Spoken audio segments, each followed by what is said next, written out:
Good start to the season for the Blue Jays, but that 14-5 loss is a concern. Are we overreacting to that loss this early in the season, Michael? Yes. Yes. Yeah, I in 162 games you're gonna have one like this. I was perusing social media after that loss, given what happened on the weekend, and general calm sentiments. But no, it's just the problem is you lose a starter like Cody Ponce in a game like this. Now your bullpen has to cover 7, 6 and 2/3 innings, and guys have been pitching 2 times in 3 days, 2 days in a row. It adds up, and they just it was like Ponce left the game, and the energy went right out of the team. There was that error right after he went out, Yeah. which could have gotten them out of an inning. Yeah.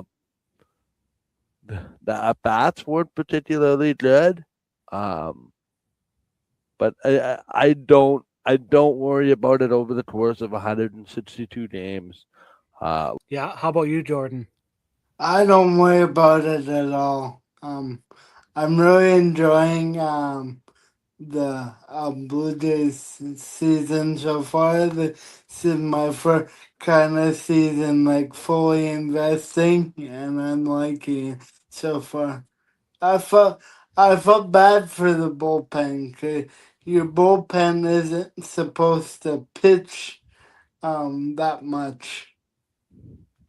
Yeah, they're more relievers, and then they had to come in and relieve the starter. So that's tough for the bullpen. They were definitely Yeah, put in a tough spot. But again, the yeah, Blue Jays offense wasn't that good in that game either. Their bats weren't going. but guys, you have to remember, Jose Barrios is on the IR. Um, Trey Savage is on the IR. Hey, do the Blue Jays really need 9 starters? Well, turns Yes. out they knew. Turns out they knew a little bit Yeah. about what we were didn't sound like Ponce's injury is too significant. But again, you need 13 or 14 pitchers to get to where you want to go.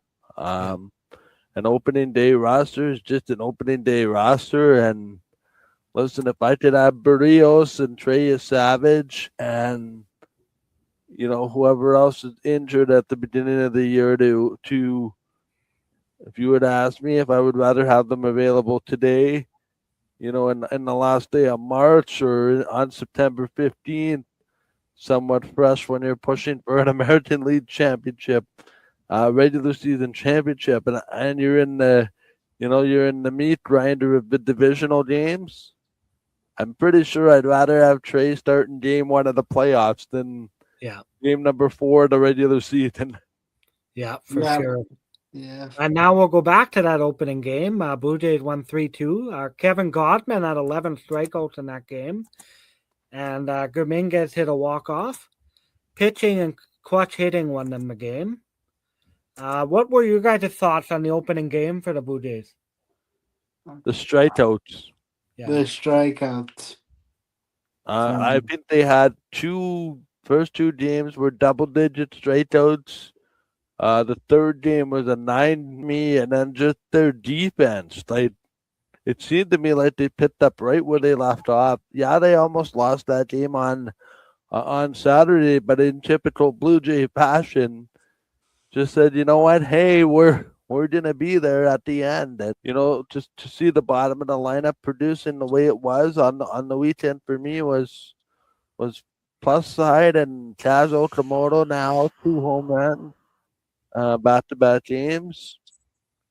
Hey, he's a pretty good defender too. Jays won 8-7 in extra innings. Alexander Kirk, Dirty Curdy, I call him.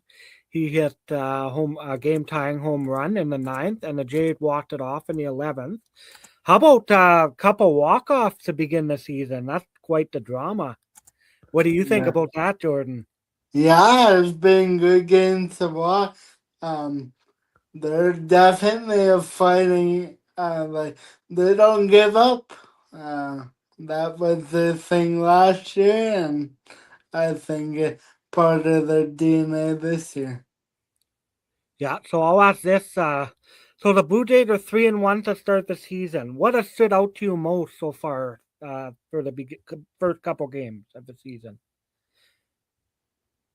Jordan, do you want to? For me, it's defense and pitching. Yeah. Yeah. Yeah, for me, it's so far it's the pitching. Lots of good pitching. Yeah. They got 50 strikeouts in 3 games. Each starter. That's a record for Major League Baseball. Wow, that's pretty impressive. Yeah. Now we'll get into some. Now we'll talk about some early MLB storylines and some interesting trends. Lots of pitching injuries around the MLB. Lots of pitchers getting injured, but I often wonder with pitchers, like your shoulder and arm must get tired, eh? Even though you train and that. I think, guys, it's not. I don't think that we're seeing anything out of the norm for less than a week into the season. It's going to be ahead of offense.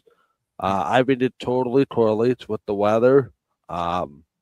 Weather warms up in June and July, and now the bats are getting, 100, 125 at bats. Yeah. But listen, I would take a well pitched and well defensed game over a 17-12 slugfest any day of the week. It's like hockey. It's like football. Defense dominate early in the season, and then the offenses it takes time to get going.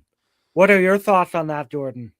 Yeah, and they were talking about it yesterday.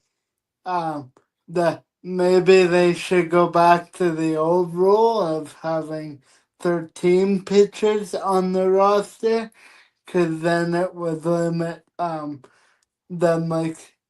starting so much. But the rule is the rule. I think they said it's 13 and 13. It sounds like the Blue Jays have made a pitching move, retroactive to what happened last night.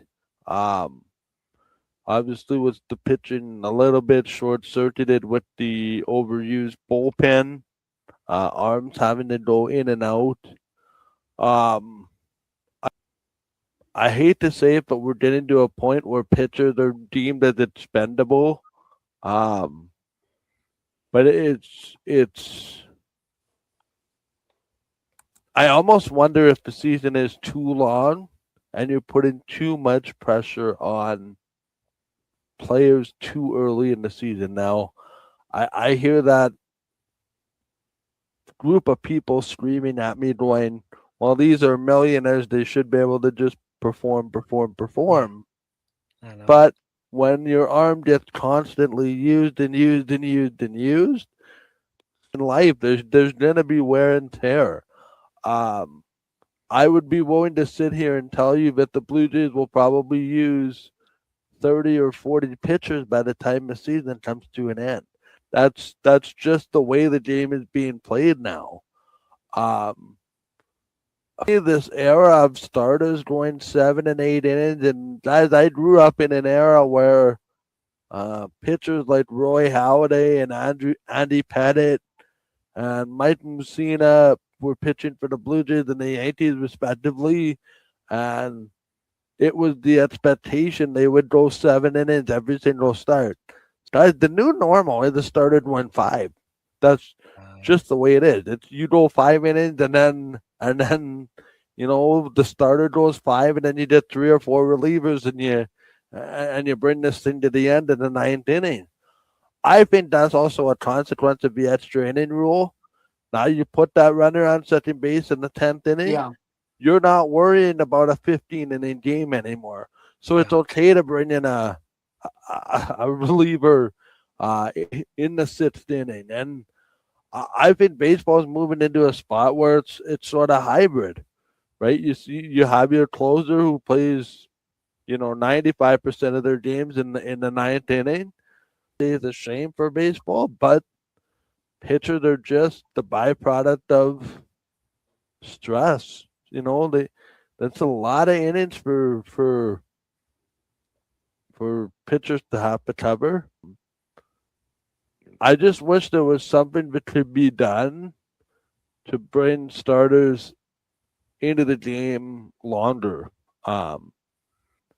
Pitchers are going to be wear and tear, wear and tear. That's going to benefit the bats because you're going to get higher scoring games. You're going to get pitchers that are tired, and you're going to get these 9, 7, 8, 6 games. And baseball's done a good job, I think, implementing the pitch clock and the ABS. But I will say, I think as much flat as we give the pitchers, but I think baseball is in a much better place today than it was 10 years ago. Yeah. And it's a shame, but we're going to lose a lot of this potentially to a word stoppage 1 year from now. Yeah, I know. Yeah. You, Jordan, are you concerned with the pitching after giving up 14 runs, or is it just one bad game? No, one bad game. Is this the start of a big season, or are we overreacting to a small sample size? Yeah, I still think the Blue Jays are in the running to win 95 to 100 games. The one game against Colorado hasn't changed it. The question is, though, the entire division has seemingly gotten better, and until you're in those divisional games, well, it's going to be paramount to get a lot of wins against the Colorados, against the Chicago's, against the Minnesotas. So you, in a way, last night's loss is damaging, but you can't win every non-divisional game against your supposed weaker teams. I don't hear anybody complaining about a 3-1 record. Yeah, versus 0-4 or 0-4. Yeah. Right, because you're in real big trouble in this division if you start 0-4. Yeah, these teams are too good to go on 18 or 12 game slides where they win 2 games. That's just not going to happen in this division. And if it happens, you're going to find yourself near the bottom. Yeah. Yep. Sure. The 4th game. And hey, Mad Maths is playing tonight. So, you know what? Hey, anytime you get to see a legend on the field. Yeah. I call him the old man Max Scherzer. He's the pitching coach, the second pitching coach the Jays need. Well, he could coach when he's done for sure. What have we learned about the Blue Jays after the first week of the season so far, Jordan? We learned that. So what have I learned? Well, I learned that their starting pitching rotation isn't too bad, but the depth isn't always there. Michael? What have I learned this week? The Blue Jays are what we thought they were. And unfortunately, listen, the pitcher's allowed to have a bad start. There's no team in the history of sports to start a season, and you can look this up, whether they're 7-0, 6-0, 6-1, 3-1, where everything is just a finely oiled machine. Nope. It's not this perfect team. Just does not exist. And yes, that includes the LA Dodgers. You're going to have your straddle. Pitchers are going to have their straddle. Yeah. Yeah. Well, the Blue Jays are 3-1 to start the season, and we'll great start to the year, and we'll see how it plays out. And we'll be back next week for another Blue Jays recap. Jordan? Thank folks. Please like and subscribe. And thank you, Michael, for making your anticipated return.